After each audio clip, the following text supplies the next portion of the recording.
The SMH and The Age have both splashed with the same yarn. Pandemic primed to alter face of nation. The largest exodus of people to regional areas from Australia's major cities since the 19th century gold rushes, and a surge in working from home will force a rethink of how infrastructure is put in place around the nation. In a major report into the nation's infrastructure needs over the coming decades, Infrastructure Australia will say today nothing less than an ambitious agenda involving all levels of government, communities and private businesses will be needed to remake the country. Hallelujah.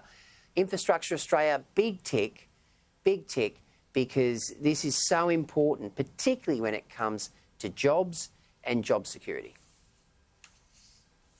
Well, it's interesting, isn't it? Because we've sat here many weeks talking about the housing crisis, the difficulty people have in finding rentals, particularly in regional areas. So you've got this mass exodus from the cities. I know a lot of people from New South Wales and Victoria have moved to Queensland, and then aside from that, you've got the number of people that do move into those regional areas. But last week we were celebrating the fact that the Sunshine Coast Daily and the Daily Mercury, the two regional papers here in Queensland, have made a comeback. Now, the front page of the Mercury tonight, or for tomorrow morning, is actually talking about the shortage that they have in trying to find people to fill jobs. So if you've got all of these people moving to regional areas, why aren't they filling those jobs? Are they all just bringing their jobs with them from the big cities and doing it from home? And therefore we don't have that skilled workforce to fill the local jobs? It's an interesting debate. Let's have a look at the Mackay Mercury, Lisa, and that is the headline. We need more workers now. A critical workforce shortage is hampering Mackay businesses on the brink of expansion as housing issues make it impossible to attract them. You just mentioned that. Mackay is in the grip of a critical workforce shortage. You know, go west, young man. Go to Mackay, go to Rocky, go to Shepparton. You're going to get jobs in the regions.